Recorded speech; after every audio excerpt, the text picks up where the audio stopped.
इस वक्त चर्चा करने के लिए हमारे साथ former chief of army staff general VP Malik ji जुड़ चुके हैं। सीधे उनका स्वागत करते हुए सर, मेरा पहला सवाल आपसे है, सरकार की ये योजना सेना में युवाओं की भागीदारी के लिए क्रांतिकारी साबित होगी या फिर आपको लगता है कि मिलिट्री बजट में कटौती करके एक नई चुनौती यहां पर सरकार के सामने बहुत जल्द आने वाली है? इसको लेकर क्या है सोचना आपका? नमस्कार। नहीं, सिर्फ बजट को देखकर ही नहीं किया जा रहा, लेकिन बाकी और हालात जो हैं देश के अंदर, हमारी सोशल एनवायरनमेंट, हमारी इकोनॉमिक एनवायरनमेंट, और जिस तरीके से आगे हमने लड़ाई लड़नी है जिसमें ज्यादा टेक्नोलॉजी का इस्तेमाल होगा जी। और जहां पर हमने लड़ाई लड़नी है माउंटेन और हाई ऑल्टीट्यूड एरिया को, इन सब बातों को देखते हुए मैं समझता हूं कि ये स्कीम बनाई गई है। और ये भी मैं कहना चाहता हूं कि 2 साल से ज्यादा इस स्कीम के ऊपर हमारे ऑफिसर्स, हमारे सीनियर ऑफिशियल्स आर्मी के भी और मिनिस्ट्री ऑफ डिफेंस के ये काम कर रहे हैं। तो ये सोच समझ कर आज स्कीम जिस तरह बनाई की गई है। तस्वीरें सामने आई हैं, मैं चाहूंगी कि वो तस्वीरें भी हमारे दर्शकों को दिखाई जाएं। इसको लेकर देश के कई राज्यों में विरोध प्रदर्शन हो रहा है। युवाओं के मन में भविष्य को लेकर बहुत सारी आशंका है। उन आशंकाओं को आप किस तरह से दूर करेंगे? इसके बाद जी जी, ये तो समझाना पड़ेगा। मैं समझता हूं कि ये जो स्कीम है अभी अनाउंस की गई है और इसके बारे में हमको ठीक तरीके से एडवर्टाइज करना पड़ेगा, इसको समझाना पड़ेगा लोगों को, और उनकी बात भी सुननी चाहिए। अगर उनको कोई तकलीफ है वो भी सुनना चाहिए, लेकिन क्योंकि कहीं कहीं पर इसके बारे में एजिटेशन हो रहे हैं या कई अफसरों ने भी, रिटायर्ड अफसरों ने भी इसके बारे में इसके खिलाफ बात की है, तो उसको देख के हम लोगों को उसके ऊपर समझाना चाहिए उनको और कन्विंस करना चाहिए। जनरल मलिक, सेना की भर्ती रुकी हुई है, इन युवाओं का कहना है। आधी परीक्षा पहले ही हो गई है, आधी परीक्षा बाकी है, 2 से 2.5 साल का वक्त गुजर चुका है। इसको लेकर ये लोग बहुत सारे सवाल खड़े कर रहे हैं कि उसको लेकर सरकार आगे क्यों नहीं बढ़ती है? ये तो मैं नहीं कह सकता हूँ कि शांत कर पाएगी या नहीं कर पाएगी, लेकिन ये बात मुझे भी मालूम है कि क्योंकि पिछले 2 साल में कोई भर्ती नहीं हुई है और कई लोगों ने कुछ टेस्ट दिए हैं, फिजिकल के टेस्ट या रिटन टेस्ट भी दिए हैं और फाइनली उनको कॉल नहीं आई है।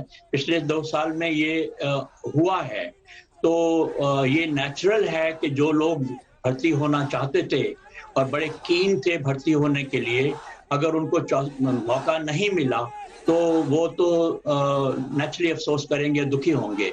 तो ये बात भी समझाने की जरूरत है कि कब से और कैसे इस स्कीम को चालू करेंगे। अब समझाने के लिए आगे कौन आएगा, ये किसकी जिम्मेदारी है? क्योंकि यकीनन अगर देश की बड़ी आबादी के मन में कुछ सवाल हैं तो उसका जवाब सरकार को या सरकार से जुड़े हुए प्रतिनिधियों को देना ही चाहिए। लेकिन इसी से जुड़ा हुआ मेरा अगला सवाल, केंद्र सरकार की तरफ से 10 दिसंबर 2021 को लोकसभा में एक जवाब में बताया गया कि भारतीय सेना में 1.25 लाख पद खाली हैं।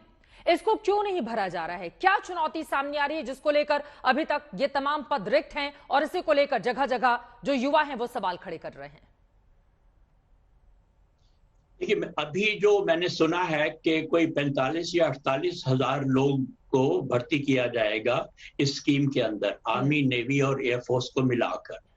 और हर साल जितना मुझे मालूम है आर्मी के अंदर ही तकरीबन 50,000 लोग रिटायर होते हैं। तो अभी भी जो स्कीम चलेगी वो सिर्फ जो रिटायर हो रहे हैं उनकी जगह के ऊपर लोग नए भर्ती होंगे। अब ये सरकार को अपना फैसला करना चाहिए कि क्या किस बाद में ज्यादा भर्ती करें, कैसे भर्ती करें। जितने पुराने आधे भर्ती हुए, आधे जिन्होंने एग्जामिनेशन दिया था उनको भी ले लें।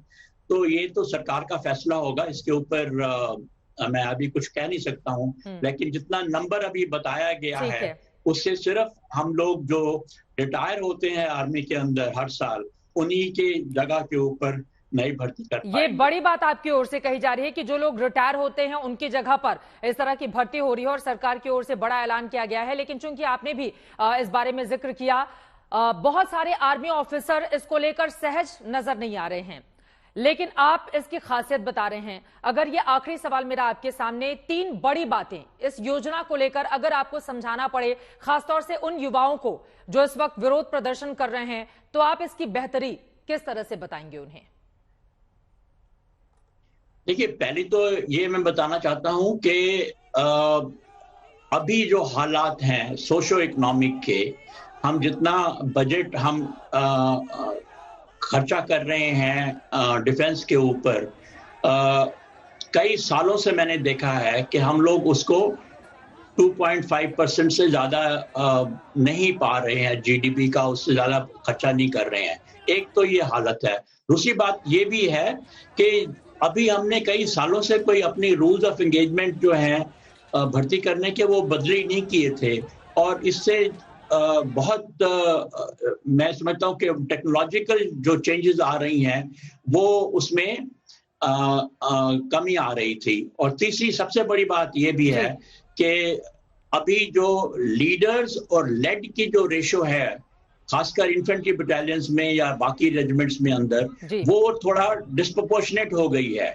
लीडर्स ज्यादा हो गए हैं और लेड आदमी जो है वो कम हो गए हैं, और इस चीज को भी ठीक करने की जरूरत है। तो इन सब चीजों को देखते हुए और खासकर अपनी जो जूनियर लीडरशिप है उसको और मजबूत करने के लिए मैं समझता हूं कि ये स्कीम ठीक रहेगी। बहुत शुक्रिया आपका इस पूरी जानकारी के लिए।